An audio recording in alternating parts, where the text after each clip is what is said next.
Welcome to BPSC UPSC study channel. Bihar लोक सेवा आयोग 17वीं पीटी का एग्जाम देने जा रहा है और 13 दिसंबर को परीक्षा की संभावित तिथि है। इस दौरान बहुत सारी बातें उठ रही हैं, विशेषकर नॉर्मलाइजेशन को लेकर छात्रों में असमंजस की स्थिति बनी हुई है और इसको देखते हुए मुझे प्रतीत होता है कि नॉर्मलाइजेशन की प्रक्रिया बीपीएससी द्वारा अपना ली जा सकती है, क्योंकि एक तरफ छात्रों की संख्या अधिक है और दूसरी तरफ 3 सेट में प्रश्न पत्र होंगे, तो उन दोनों ही स्थितियों में नॉर्मलाइजेशन की प्रक्रिया अपनानी आवश्यक हो जाती है। उन दोनों स्थितियों से एक भी स्थिति हो तब भी नॉर्मलाइजेशन की प्रक्रिया अपनानी पड़ेगी। तो नॉर्मलाइजेशन आखिर है क्या? नॉर्मलाइजेशन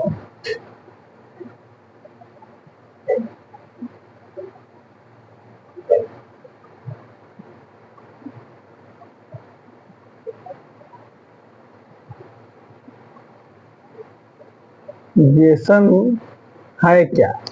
तो नॉर्मलाइजेशन का जो हिंदी होता है सामान्यीकरण,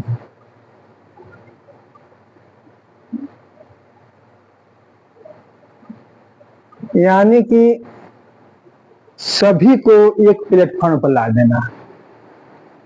परीक्षा के संदर्भ में नॉर्मलाइजेशन का अर्थ हुआ कि जो विभिन्न पालियों में परीक्षाएं होती हैं या विभिन्न सेट में परीक्षाएं होती हैं, तो उनमें अंतर होता है। यानी किसी प्रश्न पत्र में अधिक कठिनता होती है, कोई प्रश्न पत्र सामान्य स्तर के होता है, कोई प्रश्न पत्र मध्यम स्तर का होता है। तो इन सभी को देखते हुए छात्रों के हित में ऐसी व्यवस्था की गई है, ऐसी प्रक्रिया अपनाई जा रही है कि सभी छात्रों को एक प्लेटफॉर्म पर ला दिया जाए, उनका सामान्यीकरण कर दिया जाए। तो इससे ये होगा कि किसी भी छात्र को न हानि होगी और न लाभ होगा। इसलिए नॉर्मलाइजेशन की प्रक्रिया अपनाई जाती है। दूसरी तरफ परसेंटाइल भी का एक प्रक्रिया है। परसेंटाइल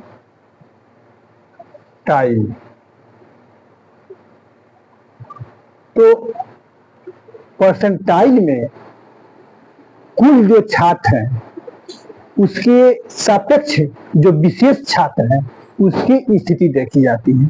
तो मान लीजिए कि कुल छात्र 100 है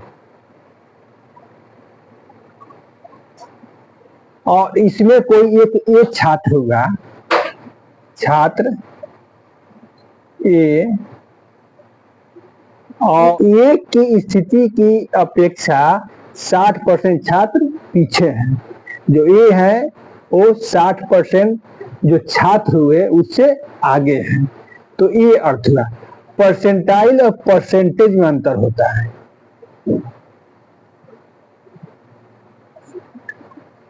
इसको समझना आवश्यक है। परसेंटाइल और परसेंटेज और नॉर्मलाइजेशन तीनों में अंतर होता है। नॉर्मलाइजेशन का हो गया कि छात्र का जो मार्क्स है उस पर ध्यान दिया जाएगा, जो वो अंक प्राप्त किया है उस पर उसको जो सभी छात्र हैं उससे उसके अंक को समान धरातल पर लाया जाएगा। लेकिन परसेंटाइल में है छात्रों की जो स्थिति है उससे तुलना की जाएगी, और परसेंटेज में है यानी कि 100 में कितना प्रतिशत अंक प्राप्त की जाती है। जैसे मान लीजिए कुल अंक 100 है, कोई एक छात्र इसमें से 40 अंक प्राप्त किया, मतलब 100 पूर्ण अंक है, उसमें से 40 अंक प्राप्त किया, तो परसेंटेज इसका हो जाएगा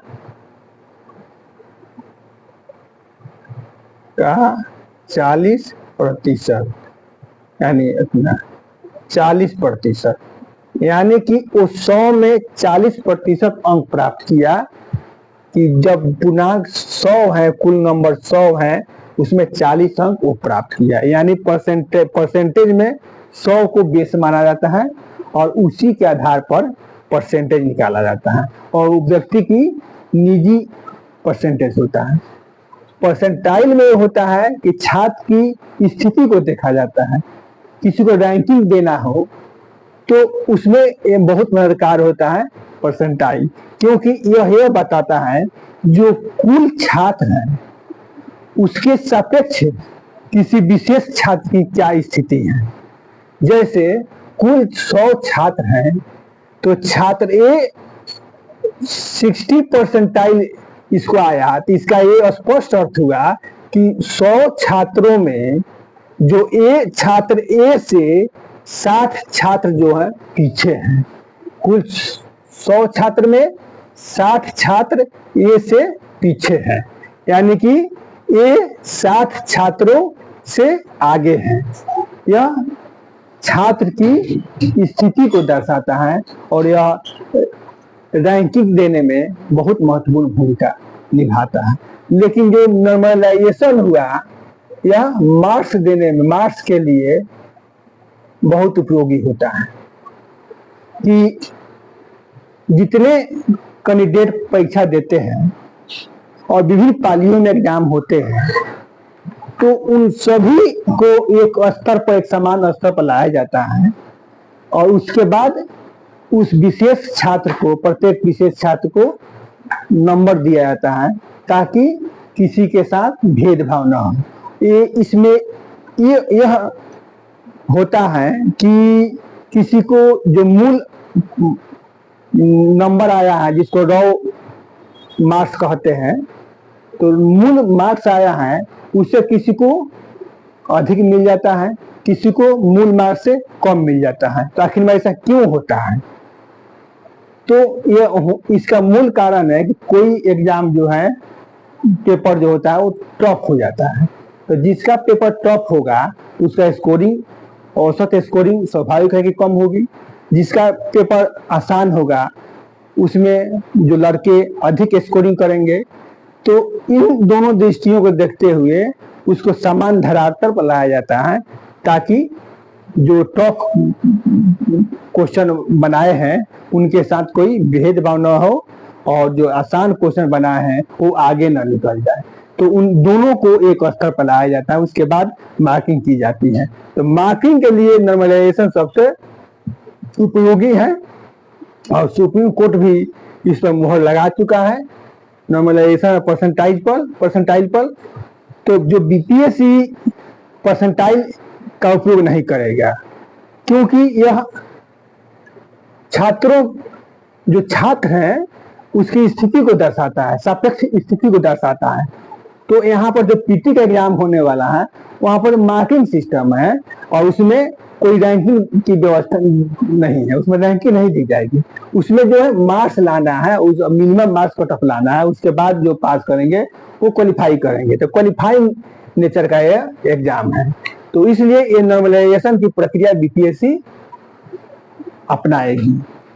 तो अब नॉर्मलाइजेशन का एक फॉर्मूला होता है, तो उसके बारे में आप लोग जान लीजिए, क्योंकि जब बीपीएससी का एग्जाम देने जा रहे हैं और बिहार लोक सेवा आयोग से ऐसी संभावना बन रही है कि नॉर्मलाइजेशन की प्रक्रिया अपनाई जाएगी, तो इसके बारे में थोड़ा आप लोगों को जान लेना जरूरी है। देखिए, नॉर्मलाइजेशन का फॉर्मूला सांख्यिकीय फॉर्मूला है, थोड़ा वो टफ हो जाता है। तो उसी फॉर्मूला के जो संकेत हैं उस संकेत को मैं जिक्र नहीं करूंगा, जो उसकी मूल भावना है, जो मूल तथ्य है, उस संकेत के आधार पर उसको मैं आप लोगों के सामने रखूंगा। जैसे इसका फॉर्मूला है कि मान लीजिए कि दो सिटिंग में परीक्षा हो रही है, दो पाली में। मान लीजिए बिहार लोकसभा आयोग है, वो दो पाली में एग्जाम ले रहा है, दो पाली में। 13 दिसंबर को दो पाली में एग्जाम हो, तो इसके लिए नॉर्मलाइजेशन की प्रक्रिया अपनाएंगे। जो भी आयोग है वो नॉर्मलाइजेशन के आधार पर यदि रिजल्ट जारी करता है तो इसी फार्मूला को लगभग अपनाया जाता है। तो जो सांख्यिकीय फार्मूला है उसको हम सरल रूप में आप लोगों के सामने व्यक्त करते हैं कि ताकि आप लोग समझ जाए। यदि मान लीजिए बीपीएससी दो पाली में एग्जाम ले रहा है, दो शिफ्ट में एग्जाम ले रहा है,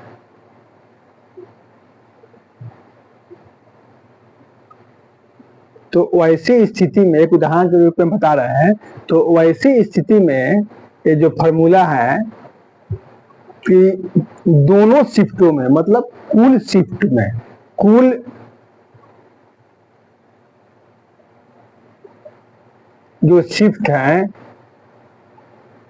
यानी पाली है, उसमें जो स्टूडेंट बैठे हैं उसका 0.1% स्टूडेंट जो टॉप स्कोरर हो। कुल शिफ्ट में कुल छात्रों का 0.1%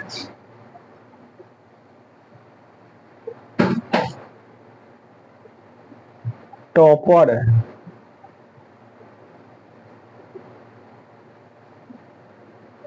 छात्रों के अंकों का औसत पहले निकाला जाएगा।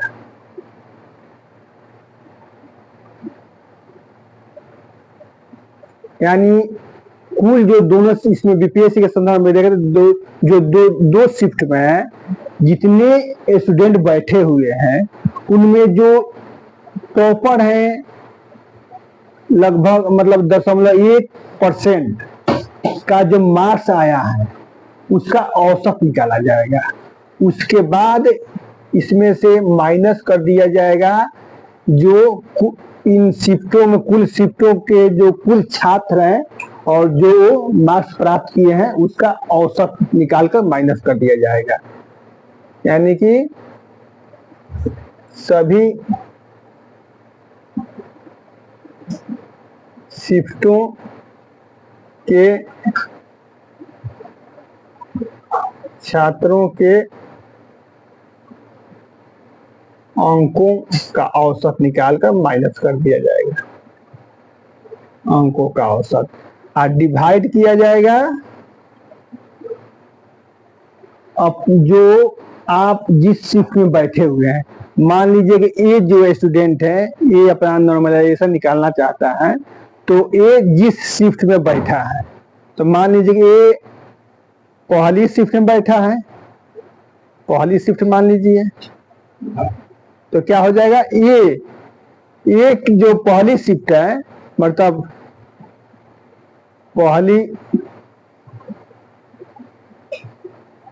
शिफ्ट के जो टॉपर है 0.1% टॉपर स्कोरर जो है, स्कोरर है स्टूडेंट को का औसत,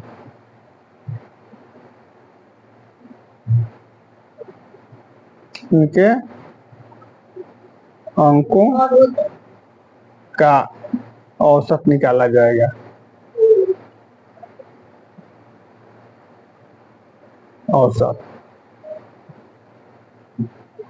एक के संदर्भ में बता रहे, ये पहली पाली में पहले शिफ्ट में बैठा हुआ है, तो उसमें जो टॉपर है उन टॉपरों में जो 0.1% स्टूडेंट हुआ, वो जो अंक प्राप्त किए हैं उन्हीं का औसत अंक निकाला जाएगा।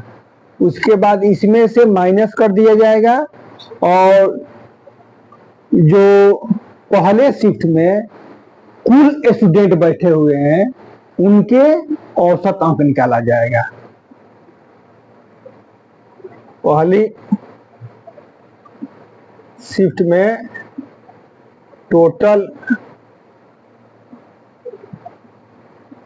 छात्रों के औसत अंक निकाला जाएगा। उसके बाद मल्टीप्लाई किया जाएगा, इससे मल्टीप्लाई किया जाएगा। तो जो ए है, ए के संदर्भ में हम नॉर्मलाइजेशन निकाल रहे हैं, तो जो ए है वो एक्चुअल मार्क्स कितना प्राप्त किया है, यानी कि जो रॉ मार्क्स हुआ उसका, तो वो कितना प्राप्त किया है। अगर यदि नेगेटिव मार्किंग की व्यवस्था है तो नेगेटिव मार्किंग करने के बाद, यानी नेगेटिव के द्वारा उसकी जो सही आंसर बनाया है उसमें नेगेटिव मार्किंग की छटाई कर दी जाती है और शुद्ध जो टोटल एक्चुअल मार्क्स उसको प्राप्त होता है उसको लिखा जाता है।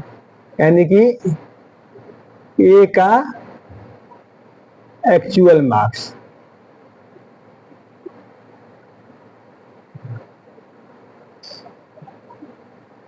जो भी मार्क्स प्राप्त किया है वो यहाँ पर लिख दिया जाएगा। और इसमें से जो पहली शिफ्ट में टोटल छात्रों का औसत अंक यहाँ पर जो मिला है उसको माइनस कर दिया जाएगा। क्योंकि ये पहली शिफ्ट में बैठा है इसलिए पहली शिफ्ट की बात कर रहे हैं। पहली शिफ्ट में टोटल छात्रों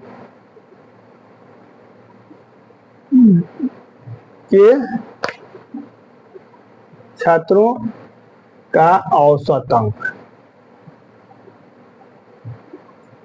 इसको माइनस कर दिया जाएगा।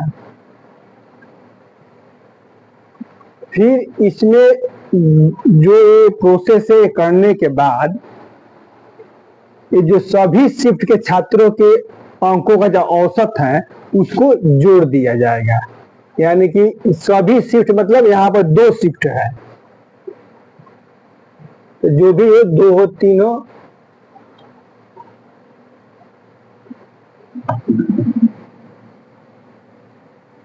सभी जो शिफ्ट है, सभी पालियां हैं, सभी शिफ्ट में बैठे टोटल छात्रों का औसत अंक इस जोड़ दिया जाएगा। इस प्रक्रिया द्वारा नॉर्मलाइजेशन किया जाता है। तो यदि उदाहरण लेते हैं तो उदाहरण के तौर पर हम समझे कि यदि कुल शिफ्ट में मतलब बीपीएससी जो 2 पाली में जो 2 शिफ्ट में एग्जाम लेगी, तो यदि 2 पाली में कुल छात्रों का 0.1% जो टॉपर छात्र हैं उसके अंक का जो औसत है, तो मान लीजिए अंक का जो औसत हुआ तो उसको मान लिया कि 40, मान लीजिए 40 औसत हुआ उनका, निकाला गया। औसत निकालने की जो प्रक्रिया है कि मान लीजिए कि 5.1% जो टॉपर छात्र है उनकी संख्या 5 है, तो 5 छात्रों ने जो मार्क्स प्राप्त किया उसको जोड़ दिया जाएगा और 5 से डिवाइड कर दिया जाएगा। यानी टोटल अंकों को जोड़कर जितने छात्र होंगे उससे डिवाइड कर दिया जाता है तो औसत निकल जाता है। तो ये जो 0.1% टॉपर छात्र हैं वो जो अंक प्राप्त किए उसका औसत निकाल दिया जाता है। तो औसत निकालने के बाद मान लीजिए कि 40 उसका औसत अंक हुआ, जो 40 यहाँ लिख दिया जाएगा, माइनस कर दिया जाएगा सभी शिफ्ट के छात्रों के अंकों का औसत। 2 शिफ्ट में लिया गया है बीपीएससी के एग्जाम, तो 2 शिफ्ट में जो छात्र के अंकों का औसत, टोटल जो छात्र बैठे हैं दोनों शिफ्ट में, वो जो अंक प्राप्त किए उसका औसत निकाला जाता है। यानी कि टोटल छात्रों के अंकों को जोड़ा जाता है और जितने छात्र हैं उससे डिवाइड कर दिया जाता है। तो ये मान लीजिए कि ये आ गया 60 आ गया, मान लीजिए छात्रों का औसत अंक कितना हो गया, ये 60 आ गया, डिवाइड बाई कर दिया जाए पहली शिफ्ट के इतना टॉपर स्कोर उनके अंकों का औसत, यानी कि जो ये है ये पहली पाली में बैठा है, ये काम नॉर्मलाइजेशन कर रहा है, तो ये पहली पाली में बैठा है, तो पहली पाली में जो टॉपर है उनके अंक का औसत फिर निकालेंगे। तो वो मान लीजिए कि 30 हुआ, पहली पाली के जो टॉपर हुआ 0.1% उन छात्रों के अंकों का औसत निकालने के बाद वो आया 30। और इसमें से पहली शिफ्ट में जो टोटल छात्र हैं उनका औसत अंक निकालेंगे, तो मान लीजिए कि वो आया 50। ठीक, अब क्या करेंगे, मल्टीप्लाई करेंगे किससे, ये जो एक्चुअल मार्क्स प्राप्त किया है, तो ये मान लीजिए 80 मार्क्स प्राप्त किया है, तो ये मान लीजिए 80 मार्क्स प्राप्त किया है, तो 80 लिख लीजिए माइनस पहली शिफ्ट में टोटल छात्रों का औसत अंक, तो पहली शिफ्ट में जो टोटल छात्र हैं उनका औसत अंक कितना है, 50 है, तो -50। फिर इसमें क्या करेंगे, जो जोड़ेंगे, जो सभी शिफ्ट में बैठे टोटल छात्रों का औसत अंक यहाँ पर है, सभी शिफ्टों के छात्रों का औसत अंक जोड़ेंगे, तो ये कितना आ रहा है, 60 आ रहा है, तो 60। अब इसका हल कीजिए, 40 - 60 यानी कि -20 हो जाएगा, और 30 - 50 यानी कि यहाँ भी -20 हो गया, गुना 80 - 50 30 हो गया, और जोड़ 60 हो गया, तो ये कट गया, तो कितना बचा, 30 और 60 90। यानी कि जो ये स्टूडेंट है उसको कितना नंबर मिला, 90 नंबर मिला, और एक्चुअल कितना पाया था, जो एक्चुअल नंबर जो पाया था वो 80 नंबर पाया था। तो देखिए यहाँ पर कैसे अंतर हो रहा है, तो ये जो पाया नेगेटिव काटने के बाद ये का एक्चुअल जो नंबर आया, नेगेटिव अंक काटने के बाद वो आया है, एक्चुअल आया है आपको 80 नंबर। ठीक, लेकिन नॉर्मलाइजेशन जो हुआ तो उसके द्वारा उसका 90 नंबर आ गया, यानी इसकी नंबर में 10 नंबर की वृद्धि हो गई, 90 नंबर आ गया। बनाया वो 80 नंबर का क्वेश्चन, 80 नंबर उसको आया एक्चुअल में, लेकिन नॉर्मलाइजेशन के द्वारा 10 नंबर बढ़कर 90 नंबर हो गया। तो इसी प्रकार जो भी यदि परीक्षा टॉप चली जाती है, तो टॉप जाने के बाद यह होता है कि जो नॉर्मलाइजेशन किया जाता है, तो जो टॉप परीक्षा गई है उसका अंक कुछ बढ़ जाता है, और जो आसान पेपर रहता है उसमें स्कोरिंग अधिक होती है, तो इसलिए उसमें जो एक्चुअल प्राप्ति की गई है, जो मार्क्स मिला है, उसमें से कुछ माइनस हो जाता है। तो कुल मिलाकर यह देखा जाता है कि किसी भी छात्र को अपने एक्चुअल नंबर से कोई लेना देना नहीं रहता है, वो इन सभी कारकों पर निर्भर करता है। कुल शिफ्ट में जो कुल छात्र का जो 0.1% टॉपर छात्र के अंक हुआ, सभी शिफ्ट के छात्रों का औसत अंक हुआ, फिर अपने शिफ्ट के जो 0.1% टॉपर हुए उसका औसत अंक हुआ, और फिर अपने शिफ्ट के जो टोटल छात्र का औसत अंक हुआ वो हुआ। तो इन सभी के गणितीय विधि के ऊपर मार्क्स निर्भर करते हैं, लेकिन फिर भी आपके बस में यह नहीं है कि आयोग नॉर्मलाइजेशन या सामान्यीकरण की प्रक्रिया को अपनाता है, तो आप विरोध नहीं कर सकते हैं, क्योंकि सुप्रीम कोर्ट ने इसकी वैधता पर मुहर लगा दी है। जो आयोग है वो इस प्रक्रिया को अपना रहा है या नहीं अपना रहा है, या किस प्रकार परीक्षा का आयोजन कर रहा है, ये सब बीपीएससी के ऊपर छोड़ दीजिए, क्योंकि यह उसका विशेषाधिकार है और आप इसमें कुछ नहीं कर सकते हैं। आप जो इसका पीटी का सिलेबस है उस सिलेबस अनुसार अपनी तैयारी कीजिए और लोगों के बहकाव में मत आइए और पूर्ण रूप से तैयारी में लग जाइए ताकि आपकी सफलता सुनिश्चित हो जाए। फिर हम आपसे अगले वीडियो में मिलेंगे इन्हीं शुभकामनाओं के साथ कि आप सफलता सुनिश्चित करें। Thank you.